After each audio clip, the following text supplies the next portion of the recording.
It started with a job listing. Sam, a struggling freelance writer, stumbled upon it late one night. Um, the posting was vague. Archivist needed for a personal collection, discretion required, pays generously. Nothing else. Desperate for income, Sam dialed the number. A man with a calm but emotionless voice answered. He introduced himself as Mr. Greaves and asked only a few questions. Did Sam have experience with organizing documents? Could he commit to privacy? Sam answered yes to both, though the latter felt oddly emphasized. Um, After a pause, Mr. Greaves gave an address and told Sam to arrive the following evening. The location was an old estate on the outskirts of town. The house loomed in the darkness, its windows like hollow eyes.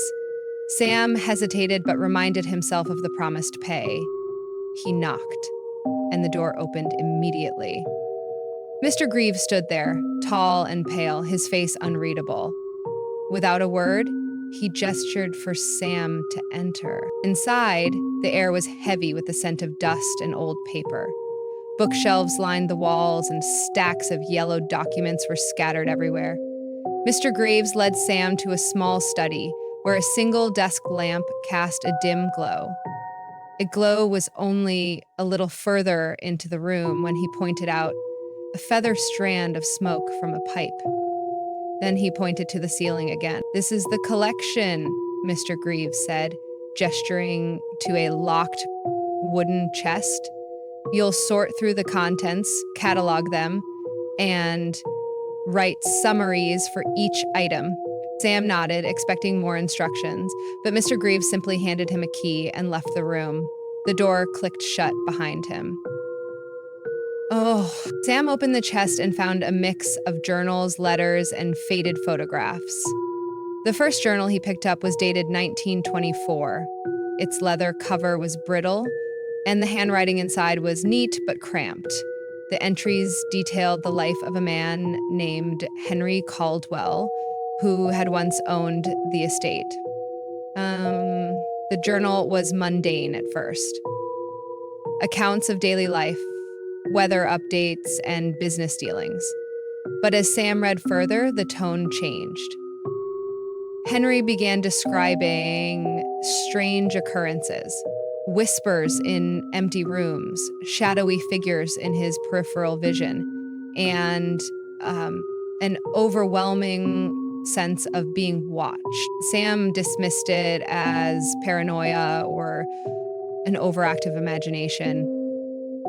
But then he found a letter tucked into the back of the journal. It was addressed to whoever finds this, and warned, "The house amplifies what you fear most. Do not let it take hold." Sam shivered but kept reading. The next few items were similar: diary entries, personal accounts, and letters from different people who had lived or worked in the house over the decades. All mentioned the same eerie sensations: whispers, shadows, and an oppressive presence. Hours passed unnoticed. Sam was so engrossed in the documents that he didn't hear the door creak open. A faint rustling noise broke his concentration, and he looked up. The room was empty. The door was still shut. Shaking his head, Sam blamed his nerves. But the feeling of unease grew. He began to hear faint murmurs, too soft to make out, but persistent. He convinced himself it was the wind or his imagination playing tricks. The second night was worse. Sam returned to the study, determined to finish the job quickly. But the whispers were louder now, and they seemed to be coming from the walls. At one point, he thought he heard his name. He searched the room, even checking behind the shelves, but found nothing. When he returned to the desk, one of the journals was open to a page he hadn't read yet. The entry was chilling. "It knows when you're here. It knows your secrets. It will use them against you." Aww.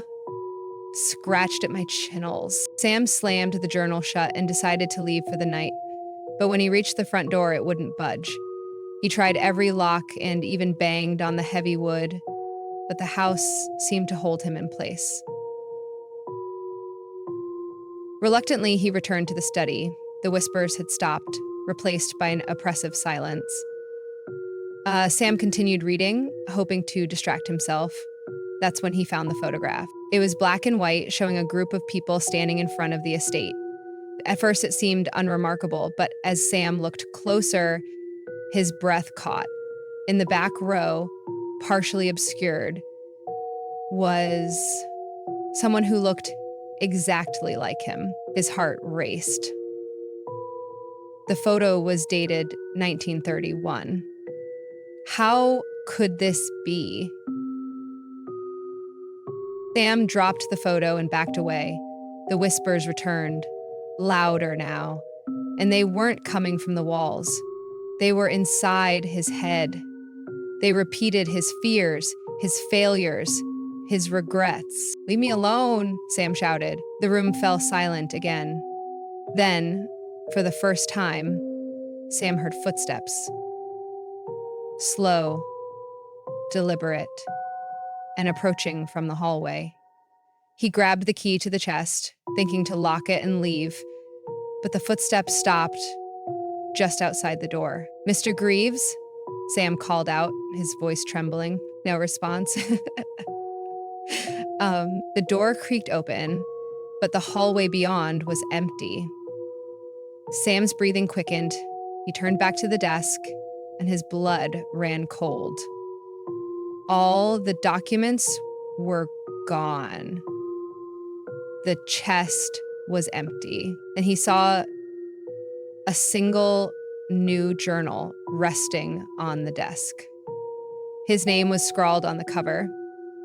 Hands shaking, he opened it. The first page was blank, but as he flipped through, words began appearing, written in his own handwriting. They detailed everything that had happened since he arrived. The final line read, "You belong to the house now." The lamp flickered, and Sam felt a cold breath on the back of his neck. He turned around, but the room was empty.